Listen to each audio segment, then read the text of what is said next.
Gel. Abi برادر İçeriyor. برادر چی شد اینجا تو چی گفتم. برادر خودت رو به دست گیر چی شد خیلی برادر. برادر از این هم مشکلی های وزن‌تر رو ما یک جوی پس سر کردیم برای یک کاری میل شده تو عصبانی میشه گیر. تو ما چی شد آخر من باز چیکار کنم از برای خدا یگان کار نکردم دو این بلاها رو به سر من میزنی برادرم من چی گناه دارم گوش کن زندگی کردن تو گناه است. آخر اپای جمیله باید از اینجا میرفت مگر مصلحت نبود. همین خیلی بود من با اپای جمیله گپ زدم لیکن بیوه میدونی چیکار کرد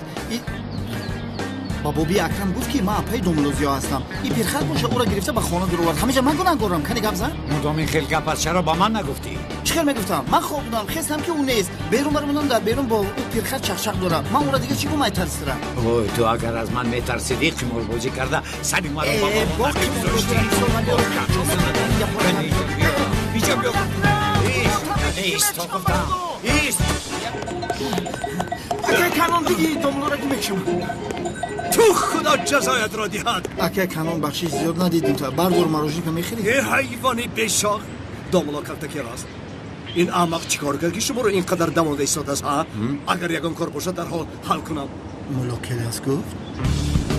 از کجا فهمید تو کالتا کلاس هستی خاموش شو شوکت خاموش داملا بسیار عذر میخواهم خفه نشوید از دهانم یکی برآمد آخیر آقای کنان احتیاط کنه در بین محله داملا کارت کلاس گفتن ناجا میشه داملا این احمق به این هم کارت کلاس بودن شما را میدارد داملا من بعد از نماز با نزدیک کمیسر اون رفته بیانات میدیم راحت باشید خوب نباشد شما روید من بیانات این ابله رو گرفته زود میآیم آها گیرید داملا گیرید بیانات این احمق را گیرید مردش میگیرم برادر بخشی شد این دیوانه به خود اومد مگر حالا بیاناتش رو عوض میکنه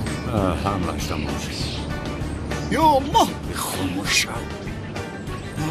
برادر خلاص شدی همش با خیر هستی همش تمام شد خاطر نشو از پس تو شده اون هیکلچه از استادخانه دزدیدم چی میشه کدوم میدونه چند سال میشینه من فراموشش با حافظه این کنون دیوانه اونقدر هم باور کردن در کار نیست بله تو هم احتیاط باش به تو نشونه فهمیدی تمام البته که مرا باور کن برادر جانم بله به تو باور کردم میتونم به تو باور کردم میتونم یک جان خاموشی است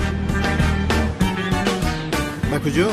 با کجا میشه شوکت با مسجد من یک تورت کنم حاضر میام